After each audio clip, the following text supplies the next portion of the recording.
Halo semuanya, kembali di channel Maniak Cerita. Kali ini saya akan membahas alur cerita film Unstoppable tahun 2010 garapan Tony Scott yang diperan utamai oleh Denzel Washington dan Chris Pine versi Maniak Cerita. Penasaran? Gaskeun terus videonya. Pada suatu hari, terlihat seorang pria yang bangun dari tidur lelapnya. Lalu dia cuci muka, memandang ke arah seorang pria yang mana itu adalah kerabatnya dengan seorang anak kecil, dan langsung bergegas untuk pergi bekerja. Sebelum sampai di tempat kerja, pria tadi yang bernama Will Coulson berhenti sejenak untuk melihat beberapa anak kecil dan ibunya dari kejauhan. Setelah mencoba untuk menelpon namun ditolak, Will pun lanjut pergi ke tempat kerjanya. Sesampainya di tempat kerja, Will mendapat tugas bersama partner masinis berpengalaman bernama Frank Barnes.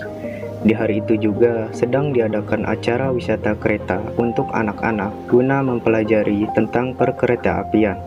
Mengetahui bahwa jalur yang akan dilewati kereta wisata ditempati oleh kereta lain, penjaga langsung memerintahkan masinis Dewey dan partnernya Gillis untuk memindahkan kereta tersebut. Ketika akan menjalankan keretanya, ternyata mereka membiarkan rem udaranya tidak tersambung karena sudah tidak tahan dengan ocehan si penjaga tadi. Perlahan-lahan, Dewey mulai menjalankan kereta sambil tetap diberi arahan oleh Gillis.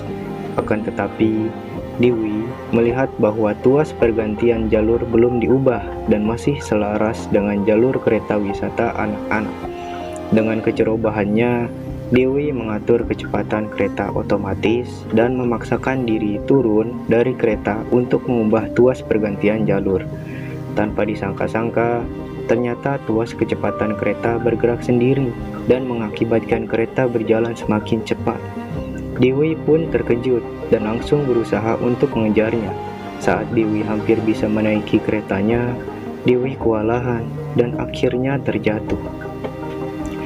Di lain sisi, Will dan Frank akan menyiapkan kereta untuk membawa gerbong menuju Stanton. Di tengah persiapannya, Will mendapat telepon dari kerabatnya yang memberitahu info tentang agenda perceraiannya. Setelah beberapa saat, kecepatan kereta tak berawak ternyata perlahan-lahan semakin bertambah, sampai-sampai kepala stasiun bernama Connie Hooper pun mengetahuinya. Bersamaan dengan datangnya Dewey dan Gillis yang ingin mengadukan kelalaiannya tersebut, Connie pun sangat marah dan memerintahkan mereka untuk segera mengejar kereta tak berawak tersebut. Kemudian, Connie menelpon Ned untuk meminta bantuannya mengubah tuas jalur di milepost 5 yang akan dilewati oleh kereta tak berawak agar kereta tersebut bisa berpindah dari jalur utama. Tanpa pikir panjang, Ned langsung bergegas pergi ke tempat tersebut. Di samping itu, anak-anak sedang keasikan dalam menikmati perjalanan wisatanya. Lalu, masinis kereta wisata tersebut mendapat perintah dari pusat kontrol untuk nantinya memindahkan jalur mereka karena ada kereta tak berawak yang sedang melaju ke arah berlawanan dengan kereta wisata itu. Singkat cerita, dalam perjalanan untuk mengambil gerbong, Will dan Frank mengobrol, mengakrabkan diri mereka, dan bertukar pengalaman. Di pusat ruang kontrol, Connie kedatangan inspektur keamanan perkeretaapian bernama Scott Warner yang datang untuk mempresentasikan dasar-dasar tentang perkeretaapian kepada anak-anak nantinya. Setelah Ned sampai dan menunggu, dia hanya bertemu dua orang ceroboh tadi yang sedang mengejar keretanya. Ternyata kereta tak berawak justru berjalan lebih cepat dari yang diperkirakan dan sudah lebih dulu melewati tempat itu. Setelah terjadi perdebatan, Connie langsung memerintahkan kedua orang itu untuk tetap mengejar kereta lewat jalur selatan, dan Ned diperintahkan untuk terus mengejar dan mengawasi juga lewat jalur utama. Kereta tak berawak pun melaju dengan semakin cepat dan cepat. Tak berselang lama, kereta wisata pun bertemu dengan kereta tak berawak. Masinisnya pun panik. Ia sangat khawatir akan terjadinya tabrakan hebat. Dengan penuh harap, Masinis terus mencoba untuk menjaga laju keretanya demi bisa memasuki pergantian jalur yang aman.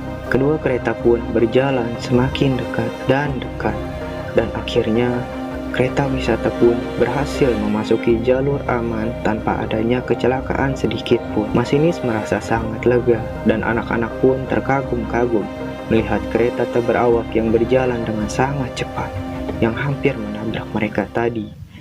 Di ruang pusat kontrol, Kani mencoba menelpon kepolisian setempat untuk meminta bantuan penjagaan di setiap persimpangan dan mengecek kecepatan dari kereta tak berawak. Sementara itu, Will dan Frank sudah sampai dan akan menyiapkan gerbong yang akan dibawanya. Di tengah persiapan, lagi-lagi Will mendapat telepon dari kerabatnya yang memberitahu kelanjutan info tentang perceraiannya, yang membuat Will kehilangan fokus dalam bekerja, mengakibatkan mereka membawa gerbong kelebihan, dan akhirnya terjadi perdebatan di antara mereka. Setelah itu, Frank mendapat panggilan dari ruang kontrol untuk nantinya berpindah jalur di persimpangan selanjutnya karena ternyata kereta tak berawak melaju berlawanan dengannya. Di sisi lain, setelah susah payah mengejar, Dewey dan Gillis akhirnya bisa mendekati kereta tak berawak. Mereka terus mengejar dan mengejar. Ketika semakin dekat dengan kabin kereta, Gillis akan mencoba untuk melompat dari mobilnya. Dewey terus berusaha untuk menyejajarkan mobilnya dengan kereta, sedangkan Gillis terus berusaha untuk meraih tangga kereta. Mereka terus berusaha, namun di depan datanglah semakin dekat tiang rambu yang akhirnya mereka pun gagal.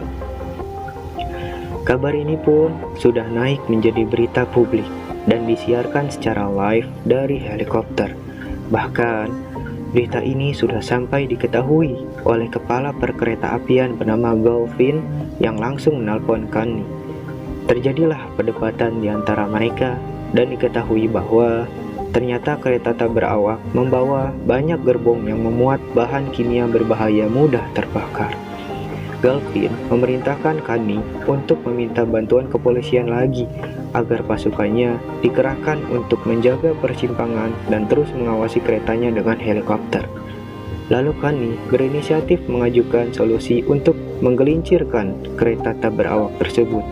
Namun, Galvin pun menolaknya karena dipastikan akan mendapat kerugian yang sangat besar. Kereta tanpa awak berjalan dengan semakin cepat lagi dan lagi. Saat pihak dari kepolisian datang dan mengecek kecepatannya, terdeteksi bahwa kereta melaju secepat 71 mil per jam, yang mana berarti keretanya melaju cepat sekali. Will dan Frank mendapat arahan dari pusat kontrol untuk segera berpindah jalur di persimpangan terdekat. Namun ternyata jalur persimpangan tersebut tidaklah cukup untuk memuat gerbong-gerbong mereka yang kelebihan. Akhirnya dengan terpaksa, Frank memutuskan untuk berpindah jalurnya di persimpangan kedua yang mungkin mereka bisa semakin dekat lagi dengan kereta tak berawak. Pasukan dari polisi sudah bersiap menjaga semua persimpangan dan akan mengirimkan seseorang dengan helikopter.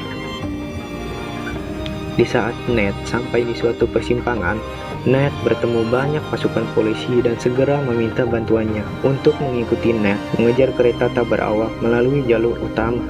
Di samping itu, hasil rapat para petinggi perkeretaapian menghasilkan kesepakatan, yaitu mengambil keputusan Galvin untuk memerintahkan seorang veteran masinis bernama Judd Stewart untuk melambatkan kereta tak berawak secara paksa dari arah depan kereta. Judd mencoba untuk perlahan-lahan mendekati kereta tak berawak. Ketika sudah bertabrakan, Judd segera melakukan pengereman untuk melambatkan kereta tak berawak. Rem demi rem ia tekan, akan tetapi kereta tak berawak hanya melambat sedikit saja. Sampai ketika seseorang kiriman polisi yang dari helikopter mencoba untuk turun, kedua kereta mengalami benturan yang mengakibatkan orang tersebut terpental dan menabrak kaca lokomotif di belakangnya. Ia pun terluka dan segera diangkat lagi ke helikopter. Tetapi Judd tetap mencoba untuk mengerem demi bisa memperlambat kereta tak berawaknya. Ketika ia diperintah untuk pindah jalur, kereta Judd memasuki persimpangan terlalu cepat. Ia tergelincir dan belakang keretanya tertabrak, lalu keluar jalur dan meledak. Jude meninggal dunia dan keputusan Galvin pun gagal total. Lalu Shin berganti pada Will dan Frank yang terus mencoba melaju agar dapat sesegera mungkin memasuki pergantian jalur aman. Ketika Frank mendapat info bahwa Jude Stewart telah meninggal, Frank begitu terpukul atas kepergiannya. Sementara itu, ketika kedua anak Frank sedang bekerja, Frank menelpon mereka dan menyampaikan salam terakhir untuk berjaga-jaga apabila terjadi hal yang tak diinginkan terhadap dirinya. Lalu Frank mendapat info lagi bahwa kemungkinan besar mereka akan berhadapan dengan kereta tak berawak. Dengan tetap tenang walaupun hati gelisah, Frank terus melaju keretanya hingga terus mendekati jalur simpang. Saat makin dekat, ternyata benar kalau kereta mereka akan berhadap-hadapan dengan kereta tak berawak. Frank terus berusaha keras ketika keretanya semakin dekat. Frank mengerem keretanya agar mereka tak terlempar keluar dari jalur. Kereta Frank sedikit demi sedikit berhasil memasuki jalur aman. Setelah 10 gerbong sudah mulai masuk, orang-orang di ruang kontrol akhirnya lega. Begitupun dengan mereka.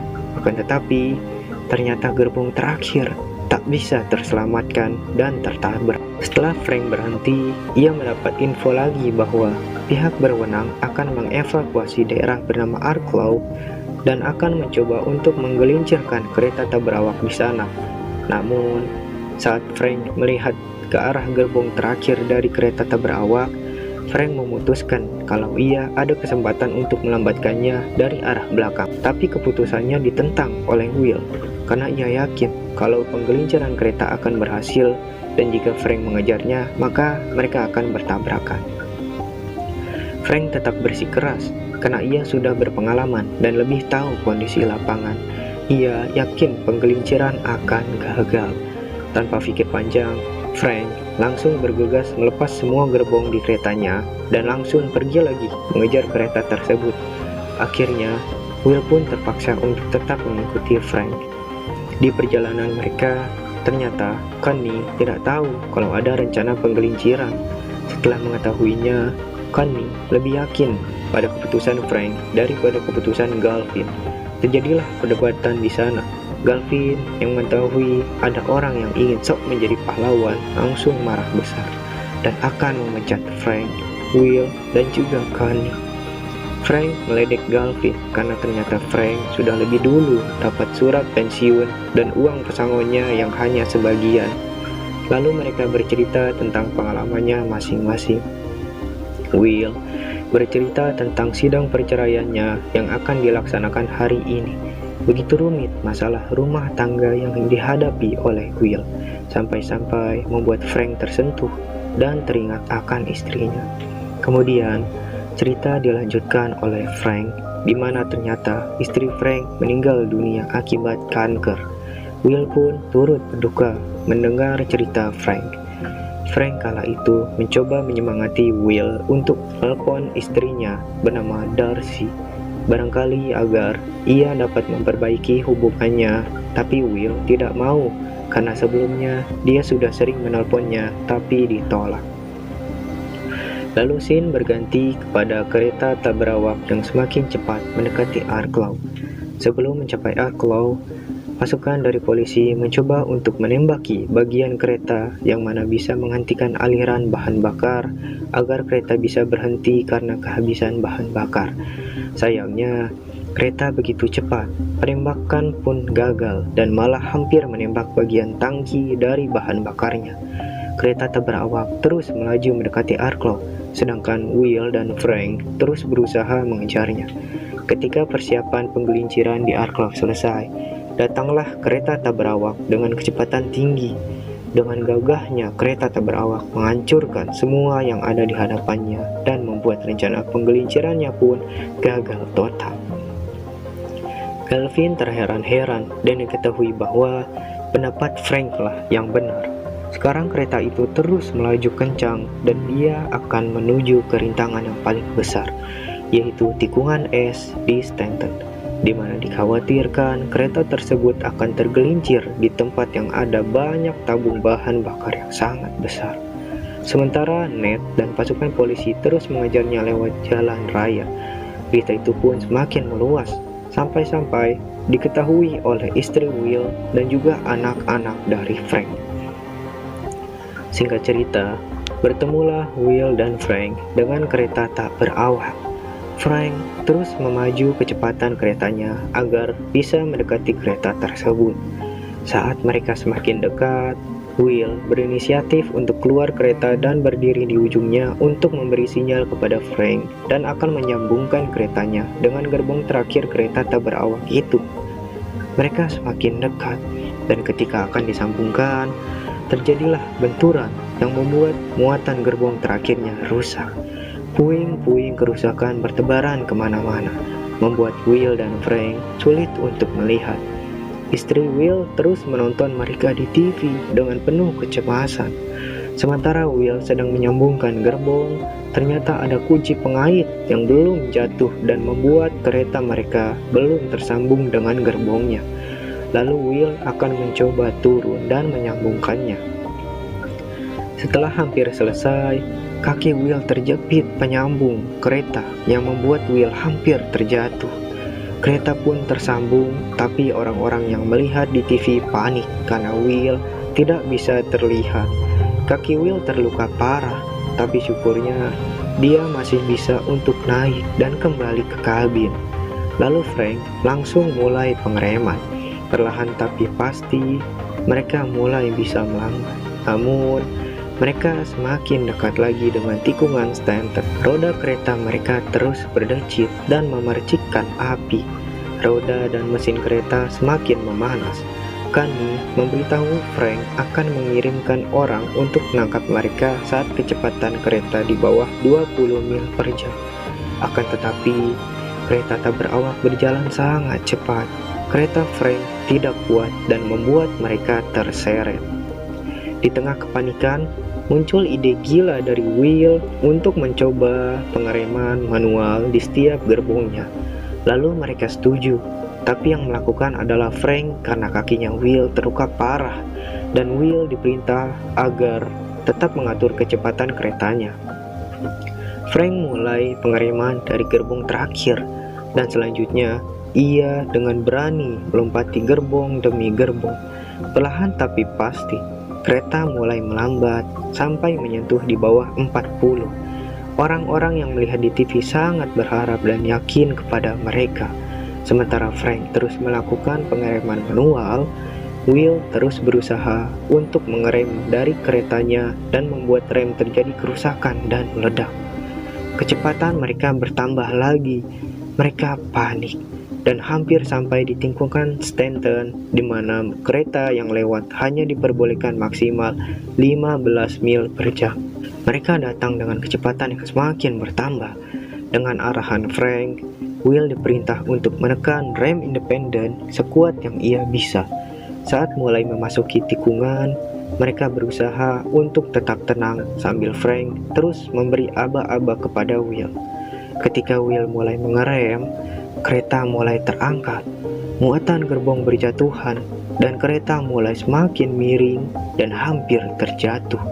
Semua panik, dan saat Will mulai mengerem lagi, akhirnya kereta berhasil kembali ke posisi semula. Mereka berhasil melewati tikungan maut tadi tanpa kerusakan dan semua orang merasa lega. Di samping itu, Frank terus melanjutkan pengereman manual di setiap gerbong. Namun, ternyata kecepatan kereta tetap bertambah lagi. Frank tidak bisa menjangkau salah satu gerbong yang membuat Frank tidak bisa melanjutkan pengereman. Ketika sedang memikirkan solusi, tiba-tiba Ned yang sedari awal mengikuti kereta tersebut datang. Kani menyetujui bahwa Ned adalah kirimannya, dan Will pun langsung bergegas akan melompat ke belakang truknya Ned. Will mengambil ancang-ancang, dan saat melompat, akhirnya Will berhasil meraih truknya Ned. Ned langsung gaskan ke hadapan depan untuk menjemput Frank, tapi Frank menyuruh agar mereka langsung saja ke kereta yang paling depan agar Will bisa masuk ke kabinnya secepat mungkin. Setelah mereka tiba di kereta paling depan, Will langsung bersiap untuk melompat. Ned terus berusaha keras untuk menyejajarkan truknya dengan kereta. Dengan penuh kekhawatiran akan terjatuh, Will langsung melompat. Dia hampir terjatuh, tapi berhasil memegang tangga kereta. Will berusaha naik dan berhasil memasuki kabin. Semua orang merasa sangat lega. Semua bersorak termasuk Frank. Dengan percaya diri, Will langsung melakukan pengereman terhadap kereta tersebut. Semua terselamatkan dan kereta akhirnya bisa berhenti. Will sangat lega dan setelah tahu kalau istrinya menelpon, Will merasa senang dan langsung turun dari kereta. Tidak lama kemudian istri dan anak Will datang langsung memeluknya. Semua mengucapkan selamat kepada Will, Frank, dan Ned. Lalu Ned diwawancarai oleh para reporter. Di tengah para reporter, kedua anak Frank datang disusul juga oleh Connie. Dan film pun udahan woi. Film ini menurut saya pribadi dibungkus dengan sangat baik, dengan penuh ketegangan di dalamnya dan cukup menguras emosi. Dan di akhir film, Frank pensiun dengan bahagia dan uang pensiun dibayar penuh. Lalu Will membatalkan perceraiannya dengan istrinya dan anak keduanya akan lahir. Connie dipromosikan menjadi wakil kepala perkeretaapian. Sementara itu, Galvin mendapatkan pekerjaan lamanya dan Dewey, si gendut ceroboh, sekarang bekerja di kedai makanan cepat saji. Oh iya, jangan lupa untuk tinggalkan kritik dan saran di kolom komentar ya, agar channel ini bisa terus kita bangun bersama. Salam hangat dari MC.